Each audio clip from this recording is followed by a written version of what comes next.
Hello guys, welcome on GK with Gauravanshi classes पर। जैसा कि आप सभी को पता है, कल हमने क्या पढ़ा था। कल हमने पढ़ा था पॉलिनेशन लास्ट, और मैंने बोला था हम नेक्स्ट क्लास में निषेचन और निषेचन पश्च घटनाएं जो पौधों में होती हैं उनको हम पढ़ेंगे। ठीक है, तो आज हम पढ़ते हैं निषेचन। ठीक है, निषेचन के बारे में मतलब फर्टिलाइजेशन। ठीक है, निषेचन के बारे में हम निषेचन क्या होता है कि पौधों के जो पराग कण होते हैं वो वर्तिकाग्र पर गिरते हैं। ठीक है, मैंने बताया था कि ये जो यहाँ वर्तिकाग्र होती है तो इस पर ये पोल्स गिरते रहते हैं। ठीक है, पोल ग्रेन जो होते हैं वो गिरते रहते हैं। ठीक है, परागकण गिरने के बाद वर्तिका में एक पराग नली की सहायता से, मतलब यहाँ एक नली बताई थी मैंने। ठीक है, इसकी सहायता से ये होते हुए कहाँ तक पहुँचते हैं, पराग नली की सहायता से मादा युग्मक तक ये पहुँचते हैं। ठीक है, प्रत्येक परागण से 2 नर युग्मक निकलते हैं। ठीक है, कितने निकलते हैं, 2 नर युग्मक निकलते हैं, जिनमें से एक अंड की तरफ गति करता है। ठीक है, एक अंड की तरफ गति करता है। यह नर युग्मक मादा युग्मक के साथ संलयन की क्रिया करता है। ठीक है, मादा युग्मक के साथ संलयन की क्रिया करता है, जिससे क्या होता है, निषेचन की क्रिया पूर्ण हो जाती है। ठीक है, कहने का मतलब कि नर युग्मक, ठीक है, नर युग्मक प्लस अंड प्लस एक अंड। ठीक है, इसके बाद क्या बनता है, बनता है युग्मनज। क्या बनता है यहाँ पे, यहाँ बनता है आपका युग्मनज, युग्मनज। ठीक है, युग्मनज बनता है। इसके बाद युग्मनज के बाद क्या बनेगा आपका, भ्रूण। क्या बनेगा, भ्रूण। ठीक है, और सेकंड में क्या होगा आपका, सेकंड, ये तो हो गई आपकी फर्स्ट। ठीक है, फर्स्ट। सेकंड में क्या होगा आपका, सेकंड आपका नर युग्मक। ठीक है, यहाँ पे नर युग्मक प्लस 2 द्विध्रुवीय केंद्र। क्या, 2 ध्रुवीय केंद्र। ठीक है, 2 ध्रुवीय केंद्र। इसके बाद बनेगा आपका एंडोस्पर्म, मतलब भ्रूण पोष। जो आपका एम्ब्रियो बना था ऊपर यहाँ पे, ये जो एम्ब्रियो बना था इसको पोषण देने का ये कार्य करता है। ठीक है, मैं काम करती हूँ इसको फिर से आपको यहाँ पे एक नई स्लाइड लेके यहाँ पे हम इसको समझते हैं। ठीक है, क्या था हमारा कि फर्स्ट में तो क्या होगा, ये आपका फर्स्ट में नर युग्मक मिलेगा यहाँ पे। ठीक है, प्लस एक अंड। ठीक है, नर और प्लस एक अंड। ठीक है, इसके बाद ये इसकी क्रिया से क्या बनेगा, ये युग्मनज। क्या बनेगा यहाँ पे, युग्मनज। ठीक है, युग्मनज। अब जो युग्मनज है, युग्मनज से क्या बनेगा आगे, ये युग्मनज से बनेगा भ्रूण। क्या बनेगा, ये भ्रूण मतलब एम्ब्रियो। ठीक है, सेकंड में क्या होगा आपका, सेकंड में नर युग्मक, मतलब मैंने बोला था कि ये 2 नर युग्मक निकलते हैं। ठीक है, नर युग्मक प्लस 2 ध्रुवीय केंद्र, 2 ध्रुवीय केंद्र, 2 ध्रुवीय केंद्र। इसके बाद बनता है यहाँ पे आपका क्या बनेगा, 2 ध्रुवीय केंद्र के बाद यहाँ बनेगा आपका एंडोस्पर्म, मतलब भ्रूण पोष। एम्ब्रियोस्पर्म, एंडोस्पर्म ही बोलेंगे इसको, मतलब भ्रूण पोष। आप भ्रूण पोष समझो, ठीक है ना, भ्रूण पोष।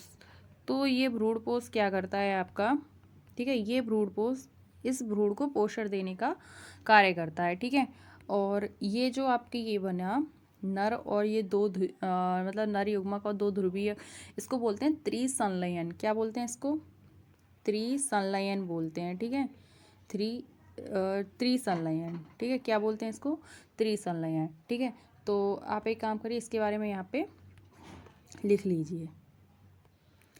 ठीक है, इसके बारे में आप यहाँ पे लिख लीजिए, निषेचन के बारे में लिखिए।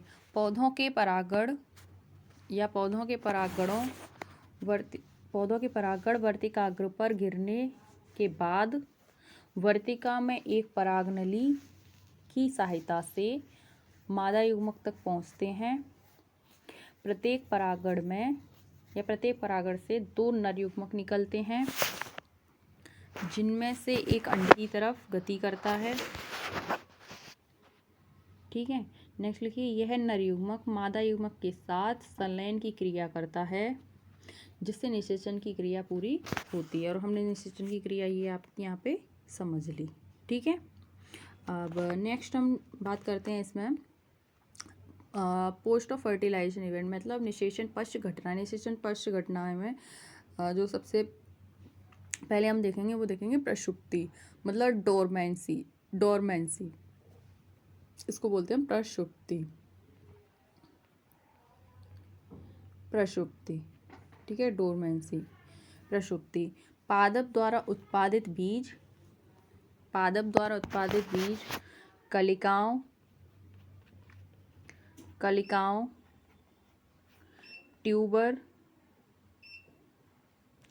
ट्यूबर, राइजोम आदि को यदि अंकुरित होने के लिए, यदि अंकुरित होने के लिए अनुकूल, अनुकूल परिस्थितियां नहीं मिलती तो, ट्यूबर मतलब आलू का ट्यूबर था, राइजोम अदरक का राइजोम था, ठीक है ना। ये यदि होने के लिए अनुकूल परिस्थितियां नहीं मिलती तो ऐसे में ये सभी कुछ समय के लिए प्रक्षुब्ध हो जाते हैं, ठीक है। इसी क्रिया को प्रक्षुप्ति कह देते हैं, ठीक है। नेक्स्ट है आपका parthenocarpic fruit. Parthenocarpic fruit, parthenocarpic fruit, parthenocarpic fruit. इसमें कुछ फलों का निर्माण अंडाशय से ना होकर, कुछ फलों का निर्माण अंडाशय से ना होकर पौधों के विभिन्न भागों से होता है, पौधों के विभिन्न भागों से होता है, जिसमें निषेचन नहीं होता, ना ही भ्रूण का निर्माण, जिसमें निषेचन नहीं होता, निषेचन नहीं होता और ना ही भ्रूण का निर्माण होता, ना ही बीज पाए जाते हैं, ना ही भ्रूण का निर्माण होता है, भ्रूण का निर्माण नहीं होता और ना ही क्या बीज पाए जाते हैं, ना ही बीज पाए जाते हैं, ठीक है। उदाहरण में इसके हम क्या देख सकते हैं, उदाहरण में हम देख सकते हैं इसका सबसे अच्छा एग्जाम्पल है केला, ठीक है। इसमें कायिक प्रवर्धन पाया जाता है। क्या पाया जाता है? कायिक प्रवर्धन। आगे नोट करके एक लाइन लिख लीजिए इसके बारे में, मतलब पार्थेनोकार्पिक फ्रूट के बारे में। आजकल कृत्रिम पार्थिनोकापी, आजकल कृत्रिम पार्थिनोकापी द्वारा ऐसे अंगूर बनाए जाते हैं जिनमें बीज नहीं पाए जाते, ऐसे अंगूर बनाए जाते हैं जिनमें बीज नहीं पाए जाते। तो ये था आपका fertilisation and post of fertilisation events, ठीक है। प्लांट्स का यहाँ पे फर्टिलाइजेशन यहाँ समाप्त होता है। अब हम देख लें पादप के अंग कौन कौन से होते हैं, ठीक है। और उसमें कुछ हम क्या बात करेंगे, हम कुछ जड़ों की बात करेंगे, उसके बाद हम बात करेंगे ह्यूमन रिप्रोडक्शन की, ठीक है। तो हम यहाँ देखेंगे पादप के अंग, ठीक है, इसमें, ठीक है। यहाँ देखेंगे हम पादप के अंग। देखिए जैसे पादप के अंग में मुख्य क्या होता है, फ्लावर, ठीक है, निषेचन के लिए फल भी होता है, ठीक है। इसके बाद तना, ठीक है, पत्ती और कलिका, ठीक है, क्या, कलिका, ठीक है। कलिका मतलब जो बर्ड निकली रहती है, ठीक है। और ये जड़ें, प्राथमिक मूल और द्वितीयक मूल की जड़ें, इन्हें कहते हैं मूल तंत्र, दोनों को मिला के, ठीक है। और नेक्स्ट है आपका इरनोड, ठीक है, और नोड। आपको ये नोड और इनोड नहीं समझना, यहाँ पे समझना है आपको। हमने उसके बारे में पढ़ लिया, फल के बारे में पढ़ लिया, ठीक है। अब हमें यहाँ जो हम मेन बात करेंगे वो हम बात करेंगे यहाँ पे जिससे हमारे मोस्टली क्वेश्चन बनते हैं, वो है हमारे जड़, ठीक है। हम जड़ों के बारे में बात करेंगे, जड़ कितने प्रकार की होती हैं, कौन कौन सी होती हैं, ठीक है। तो आप यहाँ पे लिख सकते हो कि पादप के अंग कौन कौन से होते हैं, फूल, फल, तना, पत्ती, कलिका और जड़। और जड़ों में कौन कौन सी लिख सकते हो आप, मूल जड़ और प्राथमिक जड़, ठीक है। नेक्स्ट अब बात करते हैं हम, ये हो गया हमारा। चलिए यहाँ हम बात करेंगे अब पादप के अंग, पादप के अंग, ठीक है। पादप के अंग में क्या फूल, फल, तना, पत्ती, ठीक है, पत्ती, ठीक है, जड़। ठीक है, ये बात करेंगे। और अब बात करेंगे हम यहाँ जड़ के बारे में। किसके बारे में हम यहाँ बात करेंगे? जड़ के बारे में। ठीक है, जड़। जड़ कितने प्रकार की होती हैं आपकी? पहले तो जड़ क्या होते हैं? जड़ होती हैं आपकी 3 प्रकार की, मूसला जड़, रेशेदार जड़ और जकड़ा जड़। कौन सी? मूसला जड़, रेशेदार जड़ और जकड़ा जड़। जकड़ा, ठीक है, सॉरी, जकड़ा तो हम रेशेदार को ही बोलते हैं। अपस्थानिक जड़ कौन सी होती है आपकी? अपस्थानिक। अपस्थानिक।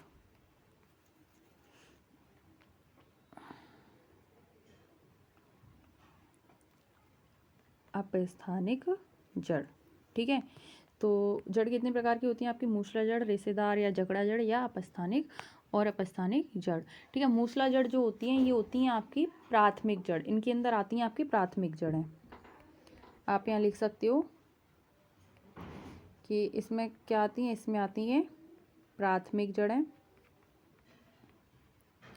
प्राथमिक जड़ें, इनकी शाखाएं मिलकर जड़ बनाती हैं। मतलब इसमें क्या होता है? इसमें प्राथमिक जड़ तथा इनकी शाखाएं मिलकर क्या बनाती हैं? जड़ बनाती हैं। जैसे उदाहरण में आप यहाँ लिख सकते हो सरसों और गाजर। लिख सकते हो आप यहाँ पे सरसों और गाजर। अब बात करते हैं हम रेशेदार जड़। रेशेदार या जकड़ा जड़ क्या होता है कि प्राथमिक जड़ अल्प होती हैं। मतलब जब प्राथमिक जड़ अल्प या कम होती हैं तब यह पतली जड़ों द्वारा प्रतिस्थापित इंटरचेंज प्रतिस्थापित होती हैं। ये जड़ क्या होती हैं? ये जड़ तने द्वारा होती हैं। आपने देखा होगा, मतलब ये बहुत पतली पतली सी इस तरीके से ये तने में से यहाँ ये जड़ निकली रहती है। ठीक है, और जो थोड़ी सी मोटी हो जाती है वो क्या हो जाती है? मूसला जड़। ठीक है, और ये क्या होती है? रेशेदार या जकड़ा जड़। ठीक है, तो क्या होती है? जब प्राथमिक जड़ अल्प होती हैं। ठीक है, इसमें हम एग्जाम्पल देख सकते हैं आपका गेहूँ, सबसे अच्छा एग्जाम्पल है आपका इसमें गेहूँ। अब बात करते हैं हम अपस्थानिक जड़ की। अपस्थानिक जड़ क्या होती हैं? इसमें जड़ मूलांकुर भागों से निकलती हैं। कहाँ से? मूलांकुर भागों से। यहाँ लिख सकते हो आप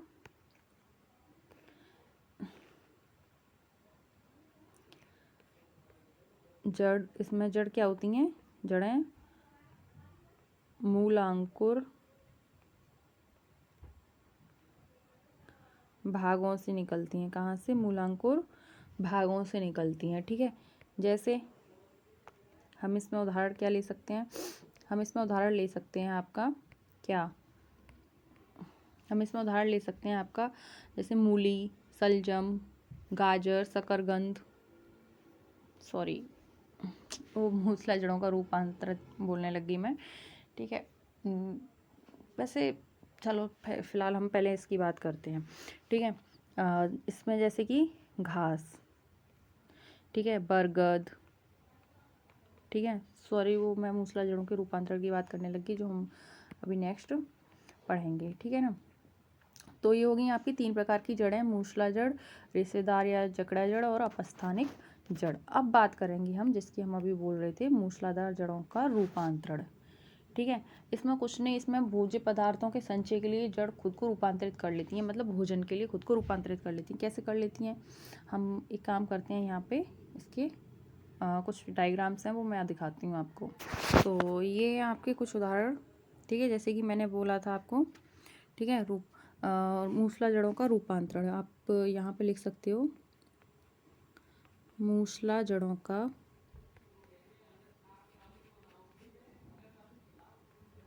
रूपांतरण।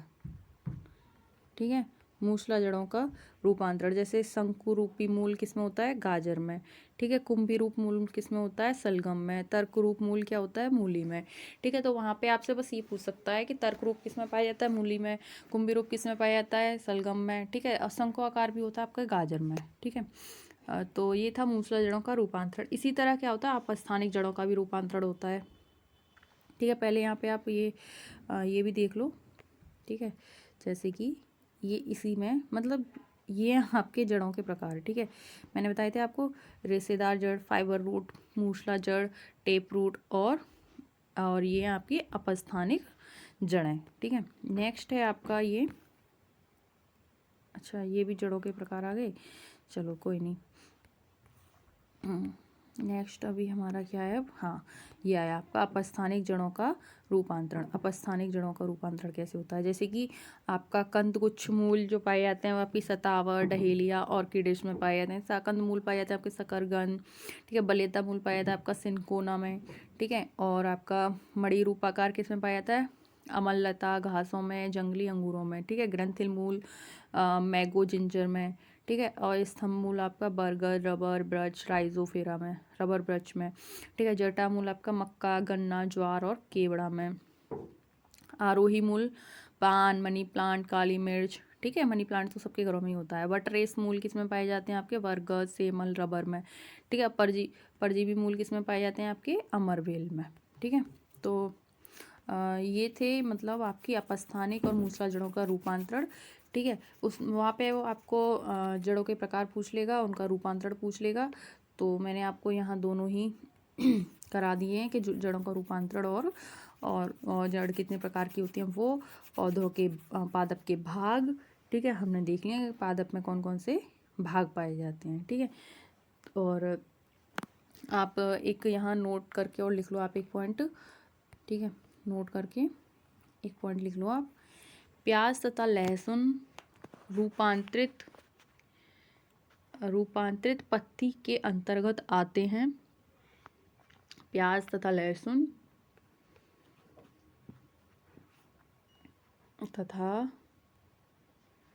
लहसुन रूपांतरित पत्ती के अंतर्गत आते हैं, जो भूमिगत तने का उदाहरण है। किसका उदाहरण है ये, भूमिगत तने का उदाहरण है। ठीक है, किंतु प्याज तथा लहसुन के पौधे में भोज्य पदार्थ संचित होते हैं। क्या होते हैं, भोज्य पदार्थ संचित होते हैं। ठीक है, तो यहाँ लास्ट होता है आपका प्लांट्स का रिप्रोडक्शन। नेक्स्ट अब हम बात करने वाले हैं आपकी किसके बारे में, ह्यूमन रिप्रोडक्शन के बारे में। चलिए, तो हम यहाँ बात करते हैं मानव जनन तंत्र के बारे में। ठीक है, मानव जनन तंत्र के बारे में ये यहाँ पे हम वैसे ही देखेंगे कि मतलब निषेचन पूर्व घटनाएं और निषेचन फिर निषेचन पश्चात घटनाएं, और उसमें भी हम पढ़ते आएंगे पुरुष जनन अंग क्या है, मानव और मादा जनन अंग क्या है। ठीक है, तो सबसे पहले हम बात करते हैं इसी के बारे में, मानव जनन तंत्र के बारे में। ठीक है, मानव लैंगिक रूप से कैसा है, एक लिंगी है। कैसा है मानव, एक लिंगी है। ठीक है, तो आप यहाँ लिख सकते हो मानव लैंगिक रूप से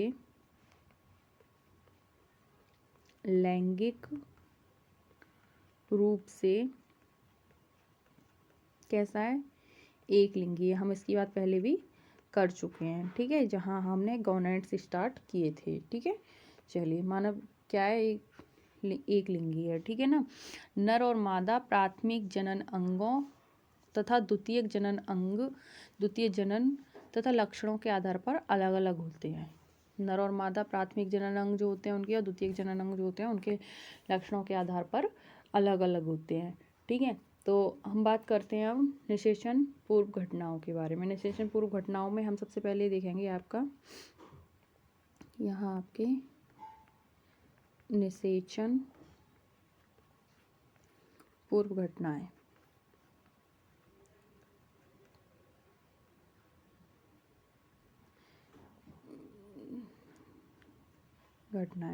निषेचन पूर्व घटनाएं, निषेचन पूर्व घटनाओं में हम सबसे पहले यहाँ क्या देखेंगे, आज हम देखेंगे पुरुष जनन अंग। क्या देखेंगे हम, पुरुष जनन अंग के बारे में। ठीक है, पुरुष जनन अंग के बारे में पहले तो आपको ये पता होना चाहिए इसमें प्राथमिक जनन अंग कौन से होते हैं, द्वितीय जनन अंग कौन कौन से होते हैं। तो हम यहाँ लिख लेते हैं पुरुष के प्राथमिक जनन अंग, प्राथमिक जनन अंग। ठीक है, किसके हैं ये, पुरुष के जनन अंग के बारे में हम बात करने वाले हैं। ठीक है, तो जिसमें सबसे पहले क्या प्राथमिक में क्या आएंगे, सबसे पहले आएंगे आपके वृषण, टेस्टिस। क्या, टेस्टिस। ठीक है, इन्हें क्या बोलते हैं हम, वृषण। ठीक है, और कितने होते हैं ये होते हैं आपके एक जोड़ी। कितने होते हैं? एक जोड़ी। ठीक है, नेक्स्ट बात करते हैं अब हम द्वितीयक जननांग के बारे में। किसमें? द्वितीयक जननांग, द्वितीयक जननांग के बारे में। ठीक है, द्वितीयक जननांग में आपके कौन कौन से आते हैं? द्वितीयक जननांग में आपके जैसे कि आपके सबसे पहले अधिवृषण, इसको हम क्या बोलते हैं? अधिवृषण। ठीक है, नेक्स्ट इसमें आती हैं कुछ ग्रंथियां, कुछ वाहिकाएं, और लास्ट में आता है आपका पेनिस। ठीक है, क्या क्या आती हैं इसमें? कुछ ग्रंथियां आती हैं। ठीक है, यहाँ आती हैं कुछ, तो भाई बहुत ज़्यादा भी है, चलिए क्या आती हैं? कुछ ग्रंथियां आती हैं।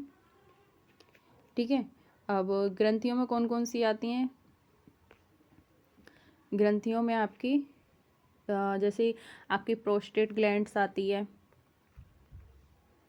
प्रोस्टेट ग्लैंड आती है। ठीक है, prostate gland and seminal vesicle आती है। क्या आती है आपकी?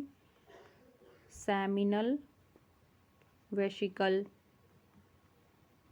ठीक है, शुक्राशय बोलते हैं इसको। क्या बोलते हैं? शुक्राशय। इसको बोलते हैं हम शुक्राशय। ठीक है, शुक्राशय। नेक्स्ट आता है आपका इसमें, नेक्स्ट आती है आपकी कॉपर ग्लैंड्स। क्या आती है? Copper glands, copper gland. ठीक है, अब इसमें कुछ वाहिकाएं आती हैं, डक्ट्स। ठीक है, कुछ क्या आती हैं? डक्ट्स आती हैं, जिनको हम बोलते हैं वाहिकाएं। ठीक है, तो यहाँ लिखते हैं हम वाहिकाएं। ये किसमें है? द्वितीयक जननांग के अंदर है वाहिकाएं। ठीक है, वाहिकाओं में कौन कौन सी आती हैं? आपकी आती है वेस्ट डिफरेंस और यूनिनो जेनिटल डक्ट इसमें। लेकिन आपको याद रखने के लिए जो मोस्ट है वो है आपकी वेस्ट डिफरेंस, या वास्ट डिफरेंस इसे बोलते हैं। वेस्ट डिफरेंस बोल सकते हैं, vast difference, vast difference, vast difference. अच्छा, इसको हिंदी में क्या बोलते हैं? वास्ट डिफरेंस को, इसको हम बोलते हैं शुक्रवाहिका। क्या बोलते हैं इसको? शुक्रवाहिका। ठीक है, शुक्रवाहिका। नेक्स्ट कौन सी है आपकी? यूनिनो जेनिटल डक्ट, जेनिटल डक्ट। ठीक है ना, तो ये इसमें पुरुष जननांग के द्वितीय जननांग में कौन कौन से अधिवृषण, कुछ ग्रंथियां हैं, कुछ वाहिकाएं, और लास्ट में जो आपका आता है वो आता है आपका पेनिस, जिसे हम क्या बोलते हैं? शिश्न। क्या बोलते हैं हिंदी में? शिश्न बोलते हैं। ठीक है, तो ये है आपके प्राथमिक जननांग। ठीक है, सॉरी, द्वितीयक जननांग। प्राथमिक जननांग में क्या है? टेस्टिस वो कितना होते हैं? एक पेयर होता है। ठीक है, चलिए मैं यहाँ पे एक काम करती हूँ, आपको एक पिक्चर ड्रॉ करके हम देखते हैं, फिर उसके बारे में थोड़ा थोड़ा सा पॉइंट हम लिख लेते हैं। ठीक है, चलिए मैं यहाँ पे एक पिक्चर ड्रॉ करती हूँ।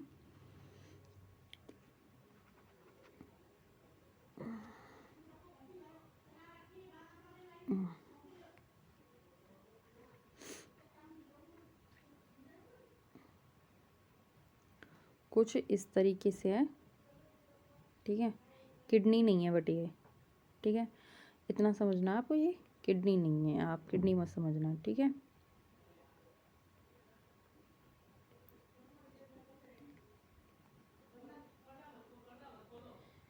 ठीक है, किडनी नहीं है ये, आप किडनी मत समझना इसको। ओके, चलिए नेक्स्ट इसमें। ठीक है, और इसमें ये इस तरीके से। ठीक है, वैसे मैं पिक्चर लेके आई हूँ, आप उससे समझ लेना, ये तो ज़्यादा अच्छी नहीं है, बट मुझे बस इसमें आपको ये समझाना है ये क्या है। ठीक है, जैसे ये है, ये आपका अधिवृषण। क्या है ये आपका? अधिवृषण। ठीक है, जैसे हमने पहले लिखा था अधिवृषण। और ये क्या है? ये आपकी रेड टेस्टिस। क्या है आपकी? Red testis. ठीक है, और ये जो आपको दिख रहे हैं, ये जो गुच्छेदार ये दिख रहे हैं, इसको हम बोलते हैं सोलमेन फेरस ट्यूबल्स मतलब शुक्रजनक नलिकाएं। क्या लिख सकते हैं हम आपको यहाँ पे? शुक्रजनक नलिकाएं, शुक्रजनक नलिकाएं। ठीक है, शुक्रजनक नलिकाएं।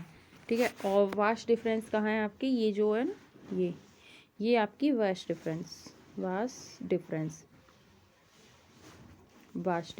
ठीक है, एक काम करते हैं हम, इसकी पिक्चर से मैं यहाँ पे समझ लेते हैं। चलिए इस पिक्चर के माध्यम से हम यहाँ पे समझते हैं। देखिए ये आपका ब्लैडर, जिसे हम बोलते हैं मूत्राशय। ठीक है, शुक्राशय जो मैंने अभी आपको लिखा है, जो यहाँ पे सेमिनल वेसिकल बोलते हैं इसको, सेमिनल वेसिकल। ठीक है, ग्लैंड्स में लिखा है मैंने प्रोस्टेट ग्लैंड्स। ठीक है, प्रोस्टेट ग्लैंड्स। ठीक है, और ये आपका मूत्रमार्ग, यूरेटर। ठीक है, और ये आपके वृषण। मैंने बोला था आपको 2 जोड़ी होते हैं। ठीक, मतलब 1 जोड़ी होते हैं, मतलब 2 होते हैं, गिनती में 2 होते हैं और पेयर में 1 होता है। ठीक है, ये आपकी अधिवृषण। ठीक है, अधिवृषण जो किसके ऊपर होती है? वृषण के ऊपर होती है। जो वृषण के ऊपर होती है वो आपकी अधिवृषण। ठीक है, ये आपकी शुक्रवाहिका। ठीक है, ये वृषण जालिका, ये मेम्ब्रेन। ठीक है, और ये वृषण पालिकाएं। ठीक है, मूत्रवाहिनी, और ये है शुक्रवाहक। ठीक है, शुक्रवाहिका जिसे हमने क्या बोला था? Vast difference. क्या बोला था हमने? Vast difference. ठीक है, तो आई थिंक आपको इस पिक्चर के माध्यम से समझ में आ रहा होगा। ठीक है, ये नेक्स्ट देखिए, ये इसमें जो लास्ट में बोला था, जो लास्ट है आपका ये पेनिस। इसी के माध्यम से क्या होता है, जो आपका स्पर्म और जो यूरिन होता है, इसी के माध्यम से क्या होता है? बाहर आता है। ठीक है ना। चलिए, और जैसे ये जो जिससे ये जुड़े रहते हैं, मैं यहाँ पे बताती हूँ। जैसे कि ये आपकी जो 2 जो आपके ये ब्रश होते हैं, तो ये जिससे जुड़े रहते हैं ना, इसको हम क्या बोलते हैं? इसको हम बोलते हैं सेप्टा। क्या बोलते हैं? सेप्टा बोलते हैं। ठीक है, क्या बोलते हैं इसको? Septa, SEPTA। ठीक है, सेप्टा। और ये इसमें अंदर क्या होते हैं? इसमें अंदर होते हैं टेस्टिस। टेस्टिस मतलब 1 जोड़ी वृषण। ठीक है, चलिए नेक्स्ट एक और पिक्चर है आपको, इसमें उसको भी देख सकते हो। ठीक है, मैं दिखाती हूँ आपको। ठीक है, ये देखिए, इसमें आपको क्लियर दिखाई दे रहा होगा। ये देखिए, ये ब्लैडर। ठीक है, स्पर्म डक्ट, वेस्ट डिफरेंस से बोलते हैं, सेमिनल वेसिकल। ठीक है, ये वाली सेमिनल वेसिकल, प्रोस्टेट ग्लैंड। ठीक है, prostate gland and copper glands. मैंने बोला था आपको अभी, कॉपर ग्लैंड्स। ठीक है, कॉपर ग्लैंड्स, और यूरेथ्रा।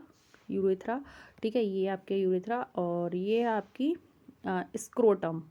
मतलब स्क्रोटम, ये जो वृषण होते हैं ना, इनके ऊपर जो ये लेयर होती है। ठीक है, ये ऊपर जो ये लेयर होती है ना, जिससे ये सुरक्षित रहते हैं, उसको बोलते हैं हम स्क्रोटम। क्या बोलते हैं हम? स्क्रोटम। ठीक है, नेक्स्ट आपका ये पेनिस, और यहाँ है आपकी एपिडिडीमस। एपिडिडीमस मतलब एपिडिडीमस का मतलब है आपका यहाँ पे अधिवृषण। क्या है आपका? अधिवृषण। ठीक है, मैंने बोला था ना वृषण के ऊपर, तो जो वृषण के ऊपर है वो क्या है? आपका अधिवृषण। ठीक है, नेक्स्ट ये आपका पेनिस। ठीक है, और ये आपका टेस्टिस है। ये आपके टेस्टिस किसने? 1 जोड़ी। ठीक है, तो इसके बारे में बस 1-2 पॉइंट्स हैं, आप लिख लो इसमें, कि जो टेस्टिस के बारे में, सबसे पहले ये 1 जोड़ी होते हैं, 4 से 5 मीटर लंबे, 2 से 3 मीटर चौड़े अंडाकार, 4 से 5 मीटर लंबे, 2 से 3 मीटर चौड़े अंडाकार, एक थैली में स्थित होते हैं, जिसे वृषण कोष। ठीक है, स्क्रोटम बोलते हैं या कहते हैं, जिसे स्क्रोटम या वृषण कोष कहते हैं। ठीक है, उदर गुहा के बाहर स्थित होते हैं। उदर गुहा के बाहर क्यों स्थित होते हैं? रीज़न क्या है इसका? इसका रीज़न है कि इसमें शुक्राणु का निर्माण होता है, स्पर्म का निर्माण होता है, और शुक्राणु के निर्माण के लिए उदर गुहा से 2 से 2.5 डिग्री सेल्सियस, 2 से ढाई डिग्री सेल्सियस, मतलब 2 से 2.5 डिग्री सेल्सियस तापमान कम होना आवश्यक है। ठीक है, वरना इसमें स्पर्म नहीं बनेगा। इसीलिए कहाँ होते हैं? ये उदर गुहा से बाहर स्थित होते हैं। ठीक है, अब नेक्स्ट बात करेंगे हम इसमें अब शुक्रजनक नलिकाएं। इसके बारे में, शुक्रजनक नलिकाओं के बारे में। ठीक है, तो आप अब बस यहाँ लिखते जाइए और मैं बोलती जा रही हूँ। शुक्रजनक नलिकाएं, शुक्रजनक नलिकाएं। प्रत्येक वृषण में अत्यधिक कुंडलित रचनाएं पाई जाती हैं। मैंने आपको ये इस तरीके से बना के दिखाया था, ये जो था इसमें, ठीक है। प्रत्येक वृषण में शुक्रजनक नलिकाएं या फिर प्रत्येक वृषण में अत्यधिक कुंडलित रचनाएं पाई जाती हैं, ठीक है। नेक्स्ट लिखिए आप नर जर्म के बारे में। नर जर्म, ठीक है। नर जर्म, इन कोशिकाओं में अर्धसूत्री विभाजन द्वारा शुक्राणुओं का निर्माण होता है। इन कोशिकाओं में अर्धसूत्री विभाजन द्वारा शुक्राणुओं का निर्माण होता है, ठीक है। नेक्स्ट लिखिए आप सर्टोली, ठीक है। सर्टोली क्या था? जो आपका जो शुक्रजनक नलिकाएं जो थी उनका ही दो भाग, ठीक है, एक अंतः और एक बाह्य। तो उसको एक को बोलते हैं हम नरजर्म कोशिकाएं, एक होता है आपका सर्टोली कोशिकाएं, ठीक है ना। तो उसी में ये सर्टोली कोशिकाएं, ठीक है। सर्टोली कोशिकाएं ये विकसित हो रहे शुक्राणुओं को पोषण प्रदान करती हैं। शुक्रजनक नलिकाओं के बाहरी क्षेत्र को अंतराली अवकाश कहा जाता है, जिनमें लीडिंग कोशिकाएं पाई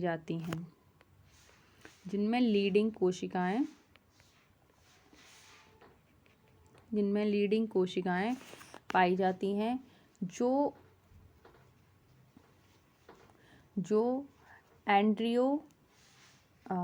एंड्रोजन हार्मोन का स्राव करती हैं, जिनमें टेस्टोस्टेरोन प्रमुख होता है। एंड्रोजन हार्मोन में टेस्टोस्टेरोन प्रमुख होता है, जिसके कारण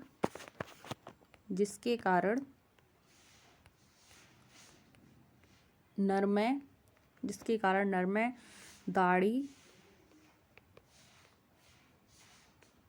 दाढ़ी, मूंछ, शरीर के विभिन्न भागों में बालों का उगना, आवाज का भारी होना आदि प्रेरित होते हैं, ठीक है। और नेक्स्ट है अब इसमें आपका अधिवृषण। क्या है आपका? एपिडिडिमस को क्या बोलते हैं हम? अधिवृषण, ठीक है। अधिवृषण, तो आप इसमें लिखिए अधिवृषण, ठीक है। अधिवृषण यह लगभग 5 मीटर लंबी नलिका होती है। यह शुक्राणु के परिपक्व होने तथा संग्रहण का कार्य करती है। यह एक छोर पर वृषण से तथा दूसरे छोर पर शुक्र वाहिकाओं से जुड़ी रहती है। यह एक छोर पर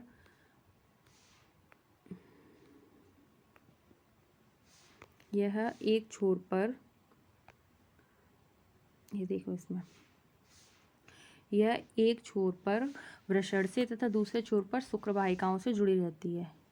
ये आई आपकी एपिडिडिमस, ठीक है। ये देखो यहाँ वृषण से जुड़ी हुई है और शुक्र वाहिकाओं से भी जुड़ी रहती है, ठीक है ना। नेक्स्ट लिखिए इसी में अब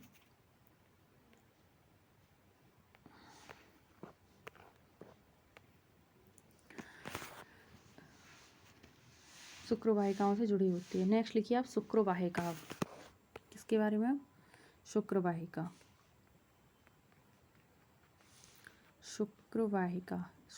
को क्या बोलते हैं? Vast difference. शुक्र वाहिका शुक्राणु को ले जाकर शुक्राशय में खोलती है। बस इसका इतना ही काम होता है। शुक्र वाहिका शुक्राणु को ले जाकर शुक्राशय में खोलती है। नेक्स्ट है आपका शुक्राशय।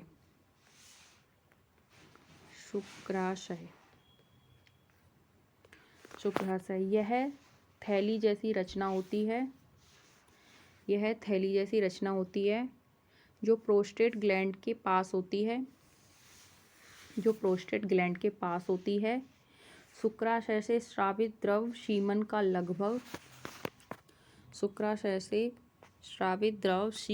लगभग 60% भाग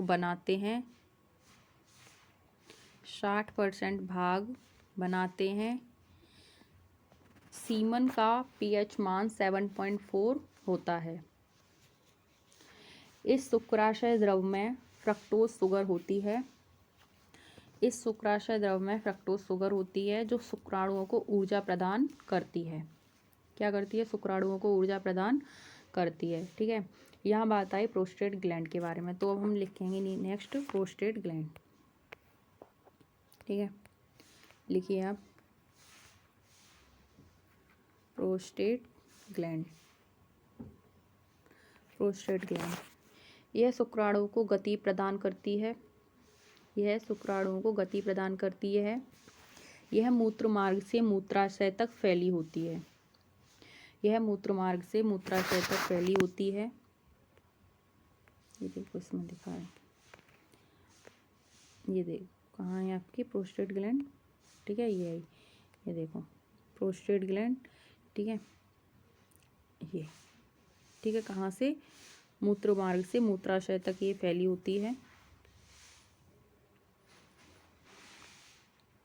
ठीक है, नेक्स्ट लिखिए इसमें, वृद्धावस्था में इस ग्रंथि का आकार बढ़ जाने से, वृद्धावस्था में इस ग्रंथि का आकार बढ़ जाने से अत्यधिक दिक्कत होती है।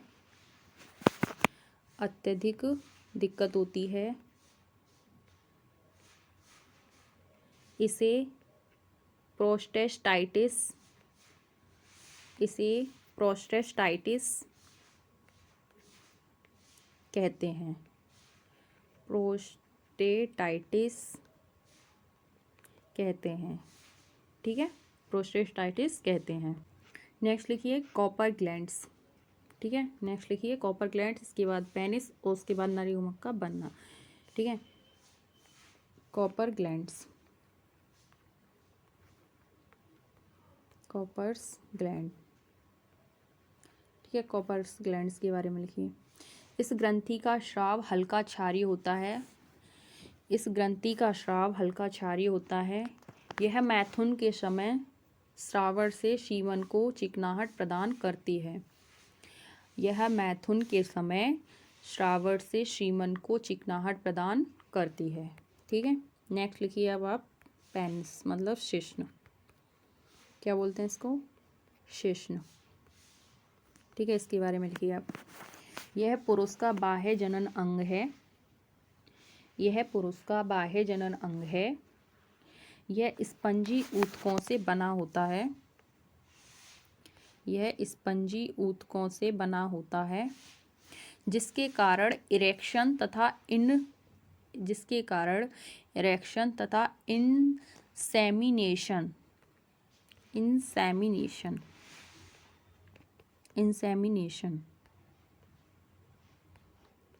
क्या बोलते हैं इसको? इंसेमिनेशन। ठीक है, इंसेमिनेशन को हम बोलते हैं हिंदी में वीर्य सेचन। क्या बोलते हैं इसको हिंदी में? वीर्य सेचन। वीर्य सेचन। ठीक है, इंसेमिनेशन की क्रिया सुगम होती है। की क्रिया सुगम होती है। यौन उत्तेजना के समय, नेक्स्ट लिखिए नई लाइन से, यौन उत्तेजना के समय शिश्न में उपस्थित स्पंजी ऊतक के 3 स्तंभ रक्त से भर जाते हैं जो शिश्न को कठोरता प्रदान करते हैं। क्या करते हैं? जो शिश्न को कठोरता प्रदान करते हैं। शिश्न का कार्य युग्मक को मादा की योनि में स्रावित करना है। शिश्न का कार्य युग्मक को मादा की योनि में स्रावित करना है। ठीक है, चलिए, तो ये तो हो गए नर जनन अंग कंप्लीट। ठीक है, नेक्स्ट अब एक काम करते हैं, हम यहाँ पे पहले देख लेते हैं हमने क्या क्या पढ़ा था अभी। हमने सबसे पहले शुक्रजनक कोशिकाएं,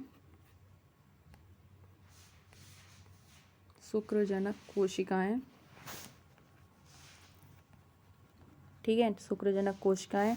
नेक्स्ट हमने देखा अधिवृषण।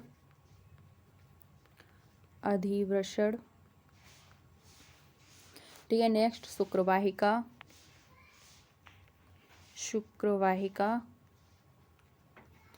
एंड इसके बाद हमने देखा शुक्राशय, ठीक है। फिर देखा हमने यूरेथ्रा हम पहले पढ़ चुके हैं इसको, इसलिए मैंने यहाँ पे नहीं कराया, ठीक है। यूरेथ्रा के बाद आपका शिश्न, एंड जो लास्ट पॉइंट है आपका, जो शिश्न का कार्य था वो था मादा, मतलब मादा का मतलब योनि, ठीक है, योनि, ठीक है। तो ये थे आपके कुछ पॉइंट्स जो हमने यहाँ पे देखे पुरुष जनन अंग में, ठीक है। आई होप आप लोगों को समझ में आए होंगे ये, ठीक है। और जो आपका नेक्स्ट पॉइंट है आपका, ठीक है, ये थे आपके शुक्रजनक कोशिकाएं, अधिवृषण, शुक्रवाहिका, शुक्राशय, यूरेथ्रा, शिश्न एंड मादा योनि, ठीक है। अब है आपका इसमें नर युग्मक का बनना, मतलब नर युग्मक कैसे बनते हैं, मतलब स्पर्मेटोजेनेसिस, शुक्राणु जनन एंड गुणन, वृद्धि, परिपक्वन, हम इसमें ये देखेंगे। इसके बाद जो हम लास्ट मतलब इसमें पढ़ेंगे, अभी तो इसमें थोड़ा सा और बचा है, मतलब शुक्राणु की संरचना, स्ट्रक्चर ऑफ स्पर्म कैसी होती है, शुक्र का अंतर क्या होता है, छोटा सा इसमें ये पॉइंट रह गया है, इसको देखेंगे। इसके बाद आपका स्टार्ट करेंगे हम नेक्स्ट वीडियो में मादा जनन अंग, ठीक है।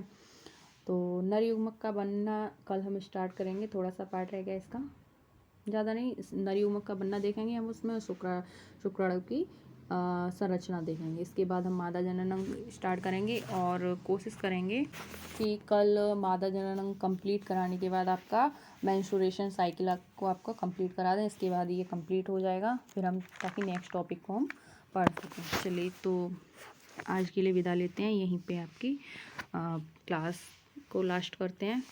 धन्यवाद।